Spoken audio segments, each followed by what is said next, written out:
Good good day everyone. This is our Professor Jocelyn Aguila. Once again, we are in the obligations and contract part 4 of Title 1, Chapter 2. So this is the last part for Chapter 2. Start tayo next week for Chapter 3. Okay? Let's start.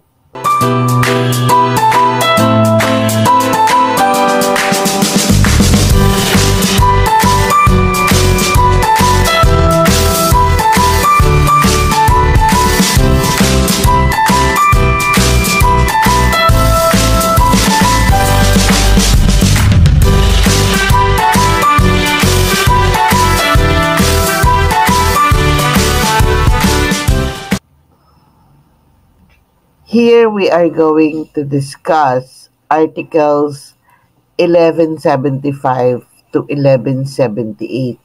So 1175 states the usurious transaction shall be governed by special law. So what do you mean by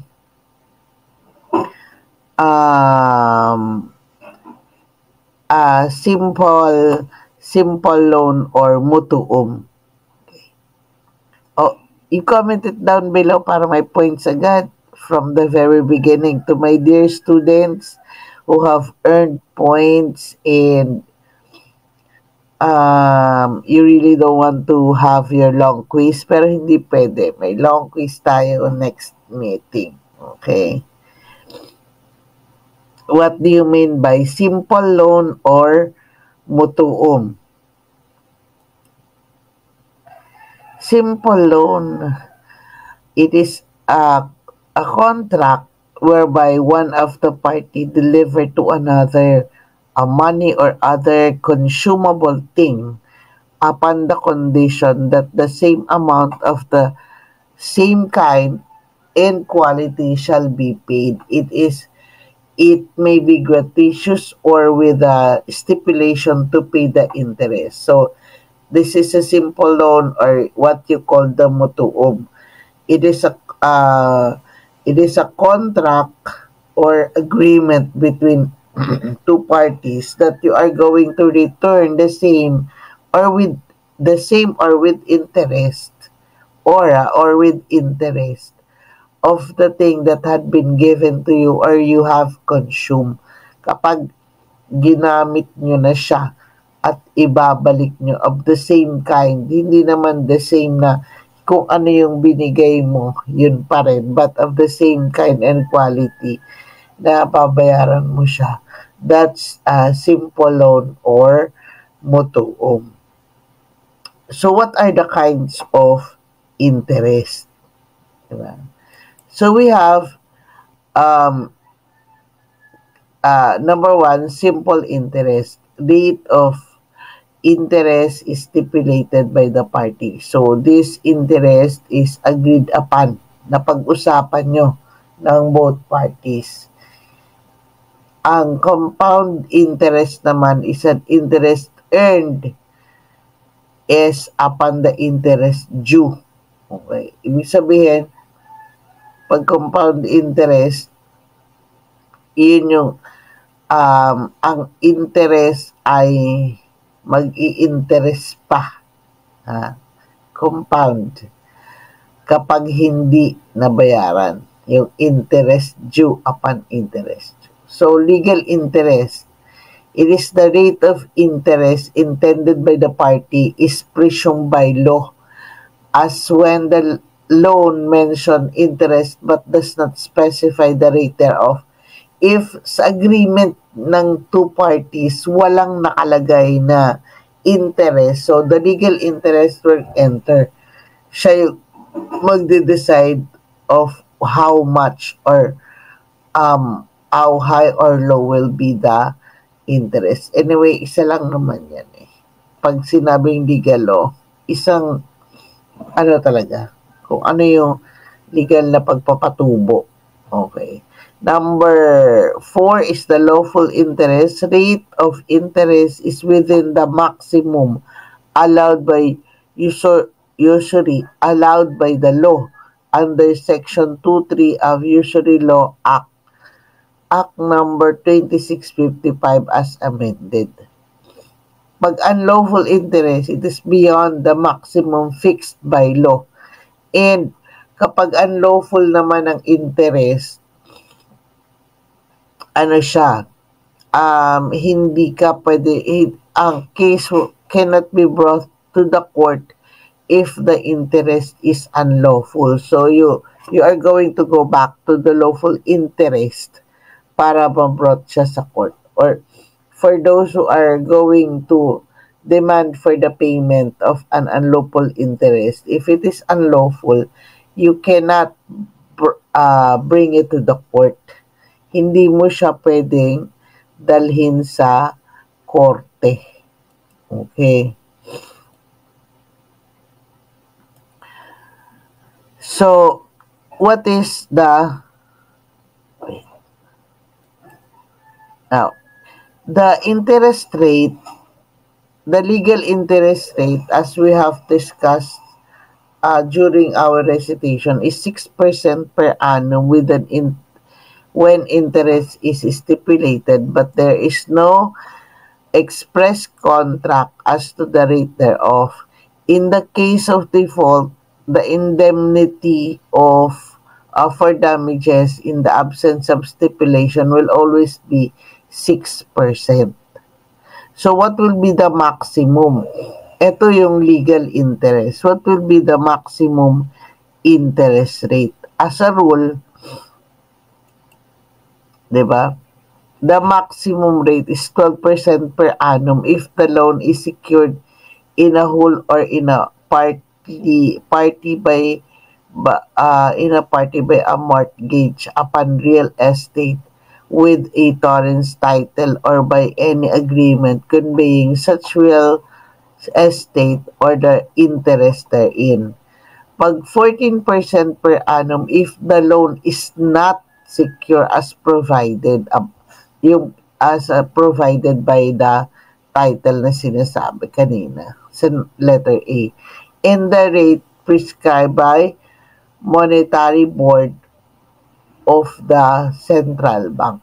It really depends, but the legal interest is 6 and then ang maximum is 12. Hindi naman porke for example may agreement kayo na 10% per annum, hindi yun unlawful kasi it is within the scope, within the legal interest that you can brought out into, that you can bring the dispute sa court. So, ang maximum dapat is 12% per annum lang or 14 kapag wala ka namang collateral na tinatawag, wala ka namang binigay na ang tawag mo doon, assurance na mababayaran mo siya. Pero pag may mortgage, may involved na title, ang maximum per annum lang niyan is 12%. And pag wala naman, 14%. Now, what do you mean now by monetary or compensation interest? Okay.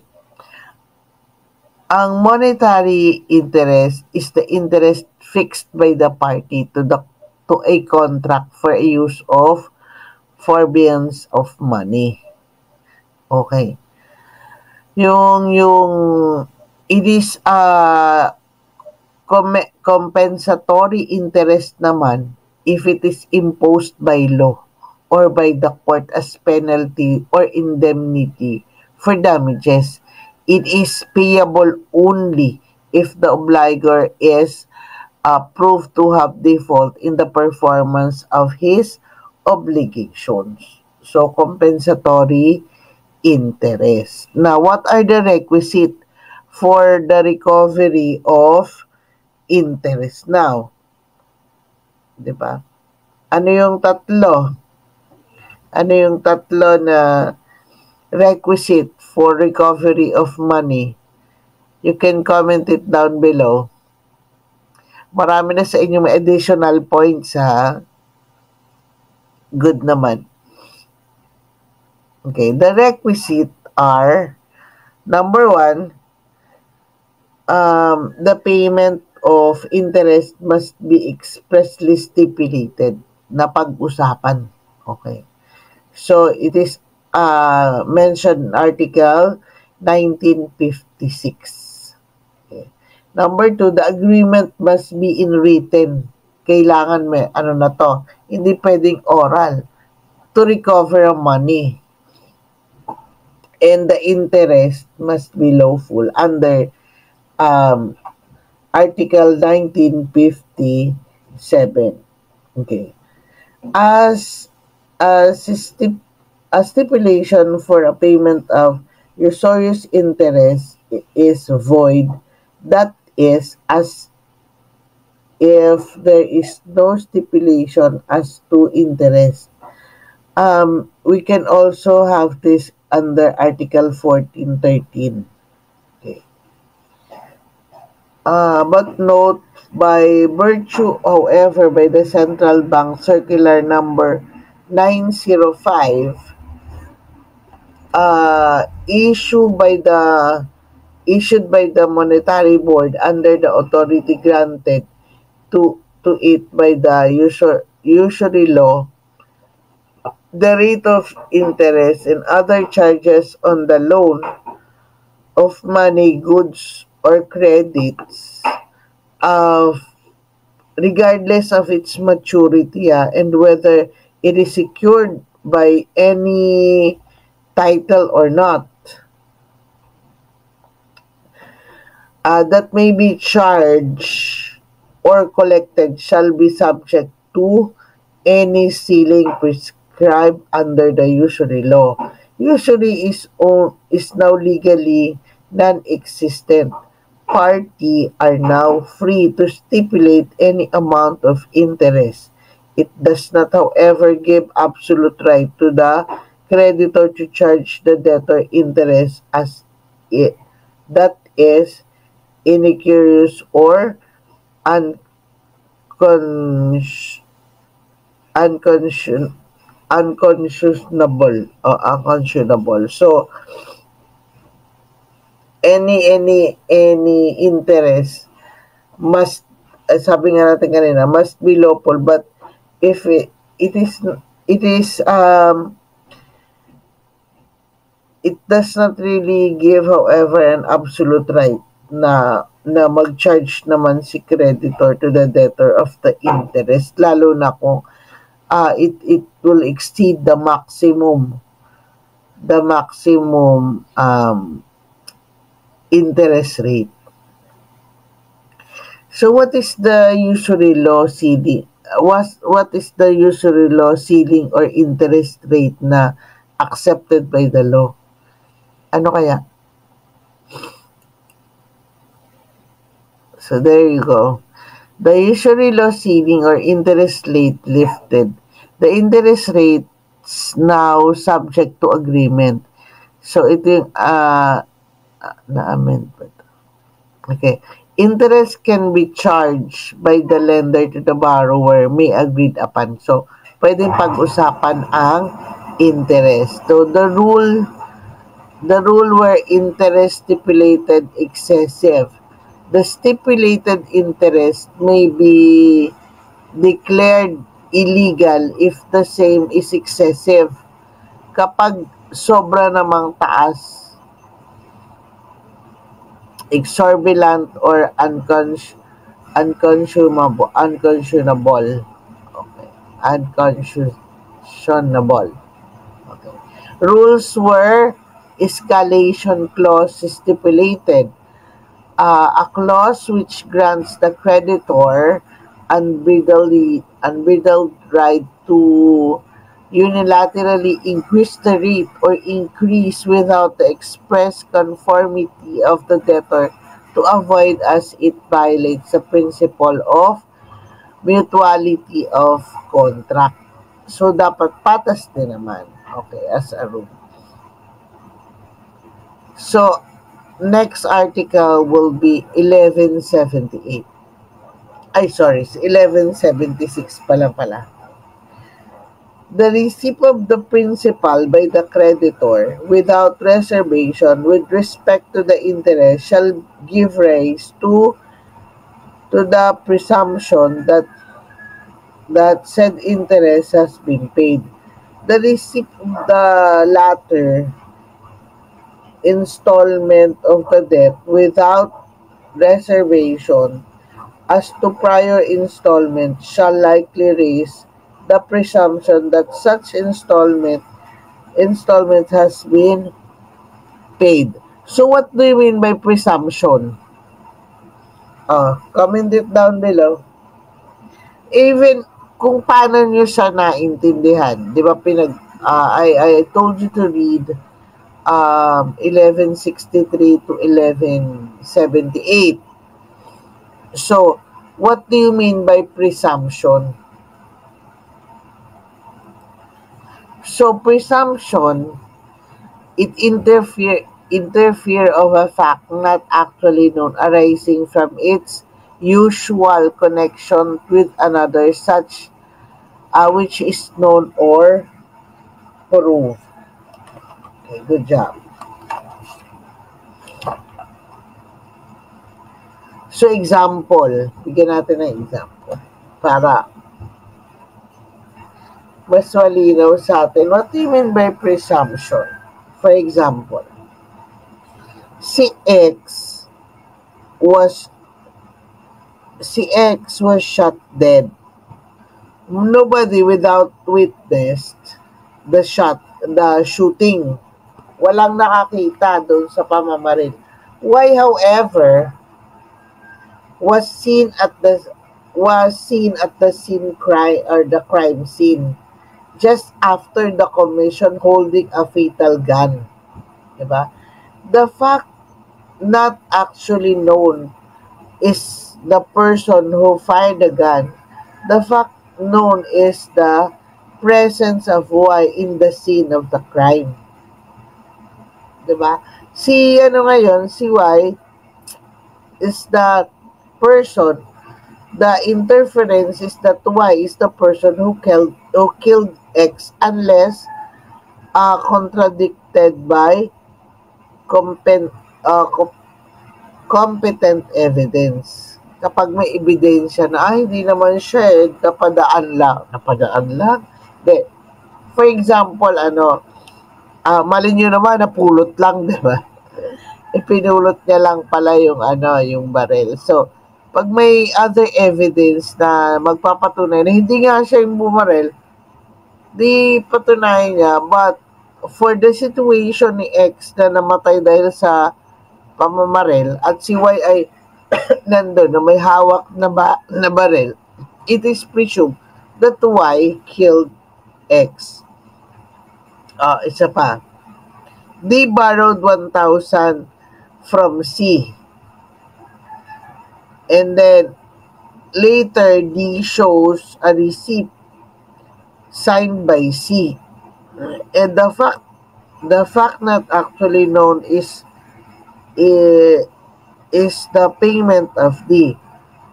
The fact known is the possession by D of the receipt signed by C. Ang presumption nun is that the obligation has been paid unless masabi ni C na, hindi ko naman ginawa yung resibo na yan Pero na-sign ni C, di syempre, ang presumption, bayad na siya. Diba?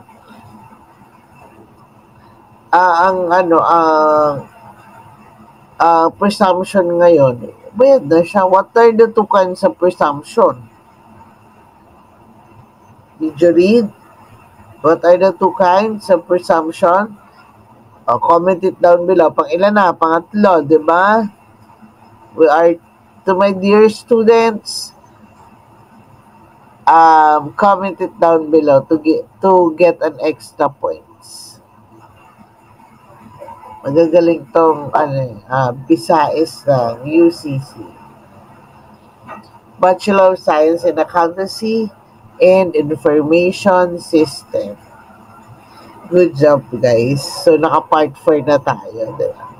This will be our last video for chapter 2. So, next meeting, be ready for a recitation face to face. Okay. So, the two kinds of presumption is a conclusive presumption, those that cannot be contradicted, and disputable presumption, those can be contradicted upon showing a contrary proof. Pag nagpakita ng ebidensya, disputable presumption. Pag hindi nyo na maidepensa dahil wala namang ebidensya, it is a conclusive presumption. Let's give an example. Okay.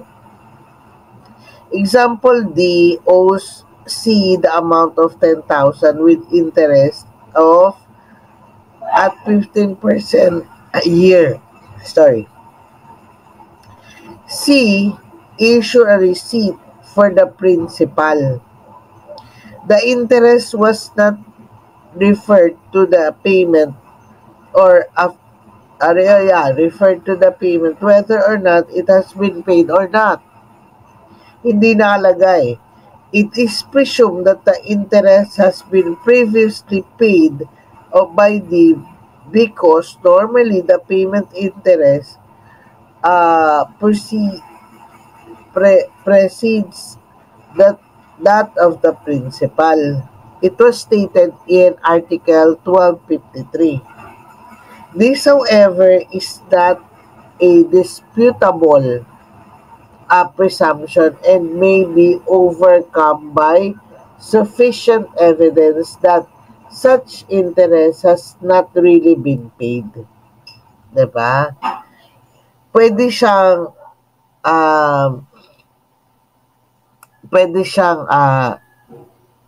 ano ba yan? Be proven na hindi pa bayad yung interest kasi nakastate yung principal. Tama ba ako?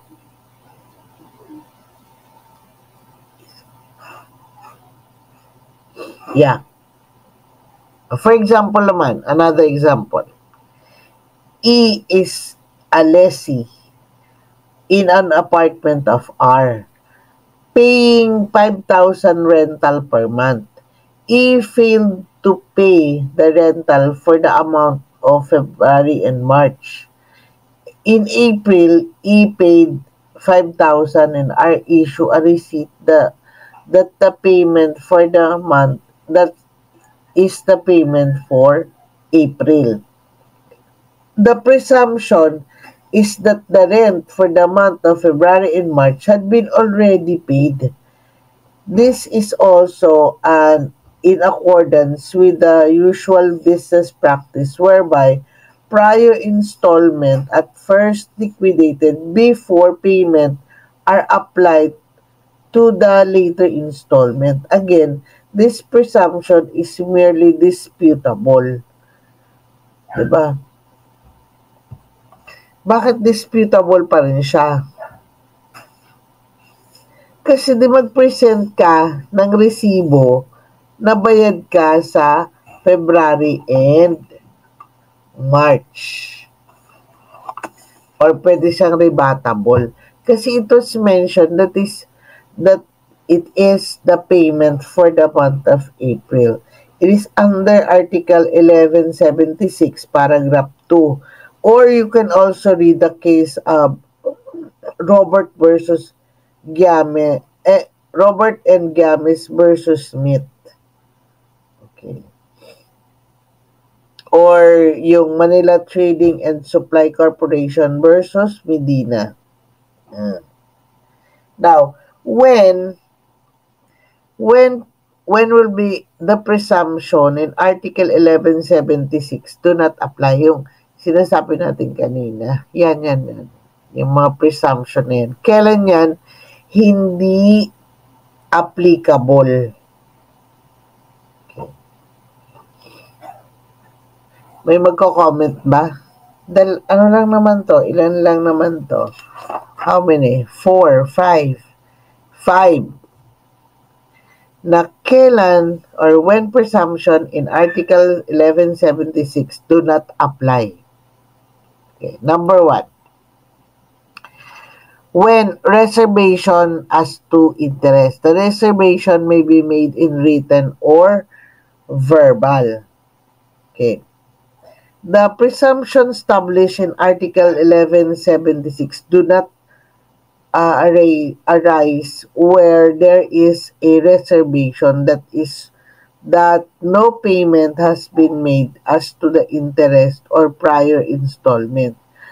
As in the case may be, the reservation may be made in written or in verbal. Thus, in the preceding example, no presumption or payment arising where there is a reservation by C or R that no payment has been made as to the interest or the rent of February and March as the case may be. So walang reservation. So 1176 will not apply kasi nilagay niya agad yung April without mentioning that February and March have no payment. So no reservation. No reservation. So it has to be with reservation para hindi siya, yung 1176 will not apply. So the receipt for a part of principal. Ano ibig sabihin nun? The presumption in paragraph 2 of Article 1176 is not applicable if the receipt does not recite that it was issued for a particular installment due as when the receipt is only dated. Therefore, in the preceding example, the fact alone that the receipt issued by R is dated April does not justify the interference that the rent for February and March have been made. O, di ba? Hindi mo masasabing bayad na si February and March kung ang nakastate doon, April. Diba? What else? Yung number 3. The receipt without indication of a particular installment paid. If the receipt does not recite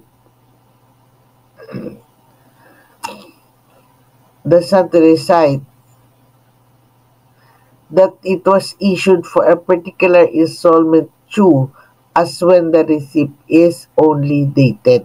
Na-mention ko rin kanina. Diba? It is only for a particular. Paano pag ano naman, ang nakalagay, receipt for a part of principal. Such a receipt, this without mentioning the interest, implies that creditor waives his right to apply the payment first to the interest and then the principal as permitted by Article 1253. It is only when the principal is fully receipted and there is failure by the creditor to reserve the claim for the interest. Diba yung number 1, you have to reserve para maklaim mo that the presumption of the said interest has been paid will arise. So, dapat naka-mention principal without interest para mas clear. So, the payment of taxes by the year are not installment of the same obligation. There is no presumption that the previous tax has been paid by the payment of later one or latter one. Okay. Number 5, non-payment proven. Pag hindi mo napakita yung ebidensya na bayad ka, hindi ka bayad. between a proven fact and a presumption pro tanto, and the former stands and the latter falls. Diba? Pag hindi mo na prove, it will prevail that you haven't paid yet. The presumption cannot prevail over the proven fact. Okay. Second to the last article, 1177. 1177, that the creditors that having pursued the property in possession of the debtor to satisfy their claims may exercise all the right and bring all action of the latter for the same purpose, save those which are inherent in his person. They may also indulge the acts which the debtor may have done to defraud them. So what are the remedies? Madami-dami naman to. 4 lang naman. So what are the remedies? The remedies are, 1, exact fulfillment with the right to damages. Then pursue the leviable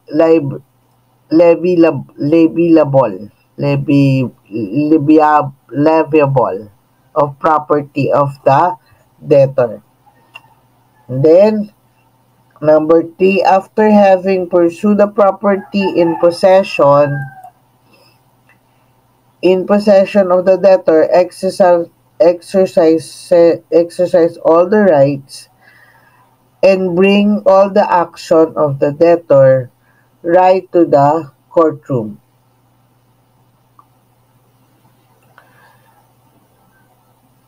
The debtor has the right from the debtor to his debtor, except those inherent or personal to the person of the latter, such as the right to vote or hold office, to receive legal support, to revoke the donation on the ground of ingratitude, and others. Diba? And number 4, exercise all the right to bring all the action in the okay. As the court to rescind or impulse act of contract which the debtor may have done to defraud him when he cannot in any other manner recover the claim. The debtor is liable when all the properties, with all his property, present and future, for a fulfillment of his obligation, subject to exemption provided by the law. Medyo magulo, no? But we can have an example. Example, on the due date, D could not pay C his obligation in the amount of 400,000. However, D owned a car worth about 280, and X is indebted to him with of 40,000. Before the due of the obligation, C sold his land worth 200,000 to Y. Under the circumstances, the right granted to C under the law are as of the following. He may bring an action to the collection of 400,000 with the right to damages. So meron siyang right to recover damages. It is in spite of the judgment rendered, D fails to pay the amount due. C can ask for the attach of D's car so that the car may be sold and payment made from the proceed of the sale. Okay. He may ask the court to order X not to pay D, so that the payment be made by D to him.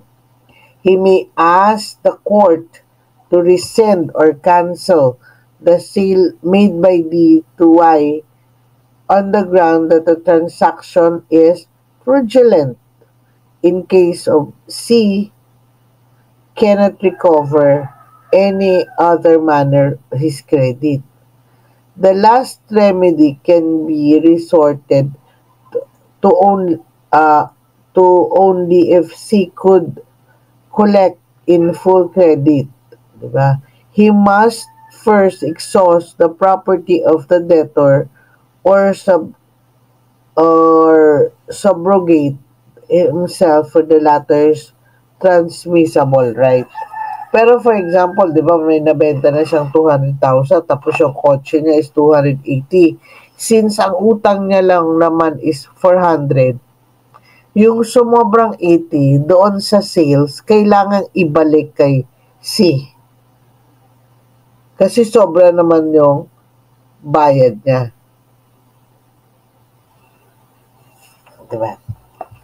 So, for our last article for this chapter, Article 1178, subject to the laws, all rights acquired in virtue of the obligation are transmissible if there has been no stipulation to the contrary.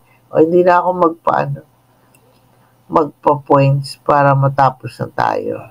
So as a general rule, yung transmissibility right, as a general right, all rights acquired in virtue of an obligation are generally transmissible, except, siyempre may exemption. Number 1, it is prohibited by law. By the contract of partnership, two or more persons bind themselves to contribute money, property, or industry to a common fund when the intention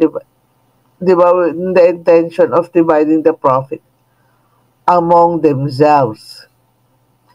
By the contract of agency, diba? A person bind himself to render some service or to do something in representation or in behalf of another with the consent or authority of the latter, and by the contract of comodatum. One of the party delivers to another something not consumable so that the latter may be of the same for a certain time to return it. Ang, di ba kanina, yung mutuum, ibabalik mo lang siya of the same kind with interest. Yung comodatum, ibabalik mo siya kung ano yung hiniram mo na hindi mo ginamit, na hindi mo dapat na-consume. Siya pa din yung ibabalik mo. Yun. Yun yung difference ng mutuum and comodatum. Hiniram mo siya, ang mutuum, hiniram mo, ibabalik mo lang. For example, money, na-consume mo, ibabalik mo the same amount. Pero yung comodatum, kung ano yung hiniram mo, siya pa din yung ibabalik mo. Na hindi mo na-consume. Hindi mo dapat na-consume yun. Okay. Hindi mo basta ibabalik mo siya na hindi mo siya na-consume. Okay. And number 1, yung diba, yung prohibited by law. Number 2, prohibited by stipulation of the party. The stipulation must not be contrary to public policy. Okay. Let's recap. Ano yung mga na-discuss natin from 1163 to 1178? Ano yung mga topic per article? Okay. There you go. 1163, obligation to give something. 1164, rights to the fruits. 1165, delivery of the real obligations. 66, accession and accessories. 67, failure to do the obligation. 1168, negative personal obligation. 1169, delay. Masyadong ma-memorize nyo yung delay na yan. 1169. 1170, yung liability for damages. 1171, liability arising from fraud. 1172, liability arising from negligence. 1173, fault or negligence. Fortuitous event. 1174. 1175, usurious transaction. 1176, yung presumption. 1177, remedy available to creditor to satisfy claims. And last is the transmissibility of rights. Okay, now, thank you very much, class, for listening. Alam ko, masyado nang mahaba yung discussion natin. From the introduction, general provision, and then this chapter 1. But please study for our long quiz next meeting. Okay. That's all for today, guys. God bless and have a great day ahead of you. Subscribe. Don't forget to subscribe.